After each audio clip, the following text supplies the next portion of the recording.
What's going on, everyone? It's Mr. West. I hope you're all well. So welcome to another camera test, and this time it's for the iPhone XS Max. What a mouthful.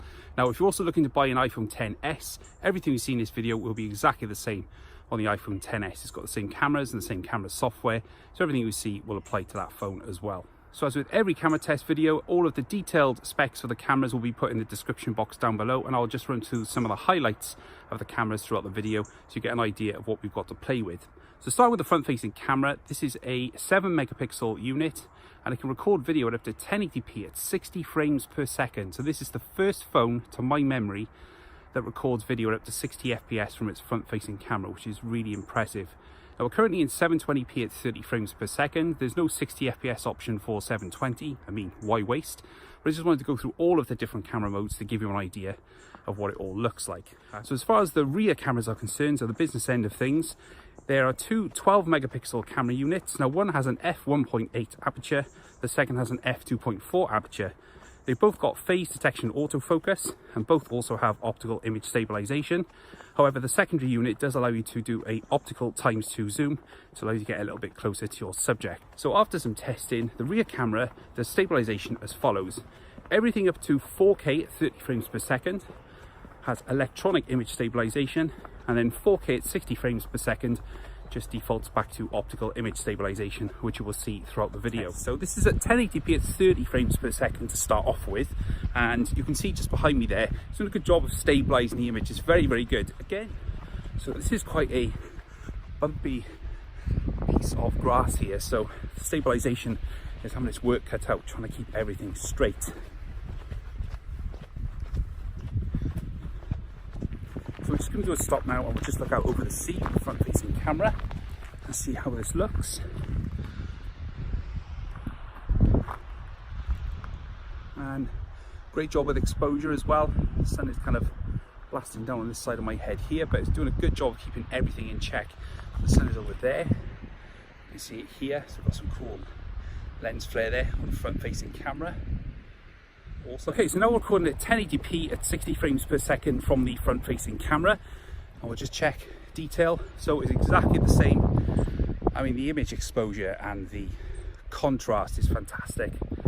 It uses auto HDR, or smart HDR as Apple calls it, for both the front and rear-facing cameras. So that is it for front-facing camera video. Just take one last look behind us. That is butter smooth video. Highly impressive.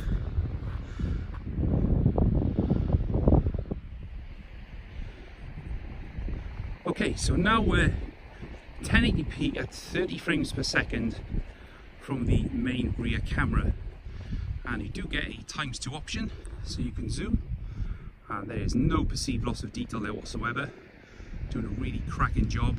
Looking at those houses up there with their enviable view over the ocean.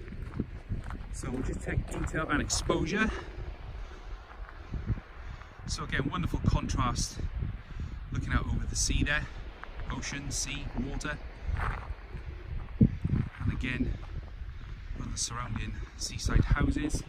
And straight at the sun for extreme exposure check.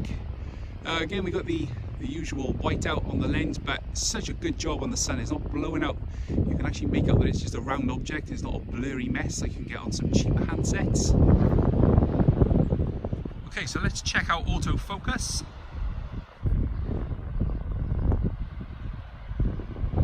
Very quick and nice and progressive as well. You can just see there, it doesn't kind of just jolt out of its focus. It just smoothly fades away.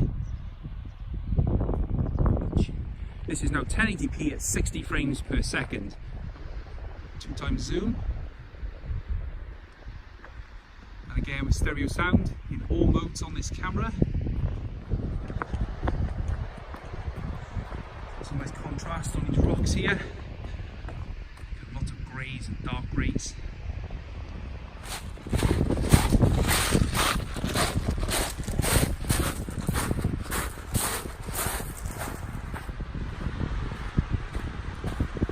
So now recording in 4K at 24 frames per second. So this is essentially film standard, if you like. So you might see a slightly more jittery quality when recorded in this mode.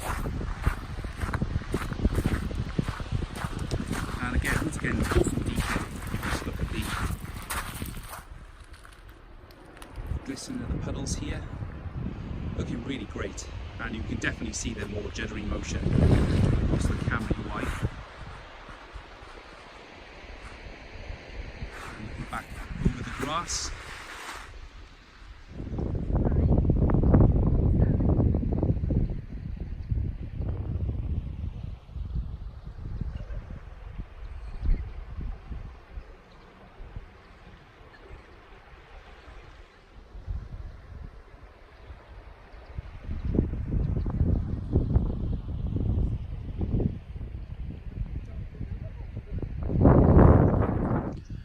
So now recording video of 4K at 30 frames per second. Believe it or not, this was a castle at one time, many moons ago. Now once again in this mode it's electronic image stabilization.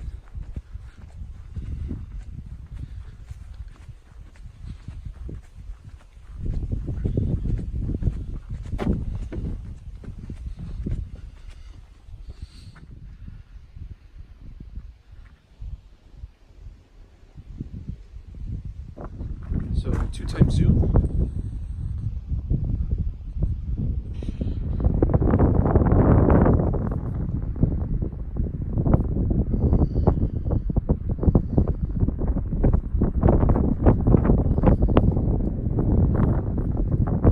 Okay, so now we're recording video at 4K at 60 frames per second.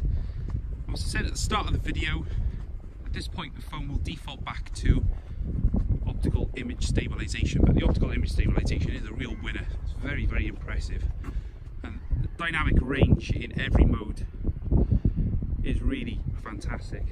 I mean, look at that, just look how awesome that picture is. Contrast, exposure, everything just looks so amazing. Fair play. And as you can see, we've just got lovely exposure value all the way throughout the scenery, no matter what light. The phone is always adjusting using its smart HDR to get you the best image quality possible.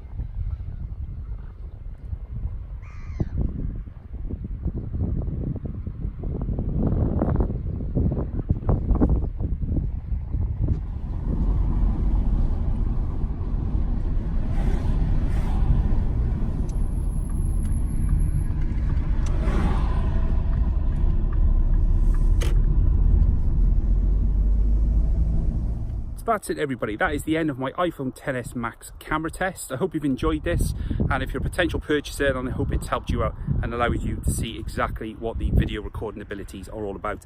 I personally think it's excellent. You would expect so for the price point, but even still, you know, a manufacturer still has put the effort into the video codec and the bit rate and the actual quality, and I think Apple have done an absolutely sterling job with their top level flagship. So if you've got any comments or any questions, please leave those down below in the comment section. I will do my very best to get back to you as soon as possible.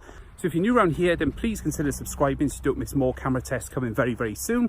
There are many. The Nokia 6.1 Plus is next, so we're going from one extreme to the other. I will also be covering the Pixel 3 and Pixel 3 XL as well. I'm really excited for that, to see exactly how that turns out after all of these leaks. And if you enjoyed this, please don't forget to leave a like on this video, or a dislike. Engagement is always good. This has been my video test for the iPhone XS Max. My name is Mr. West, and I'll catch you guys later.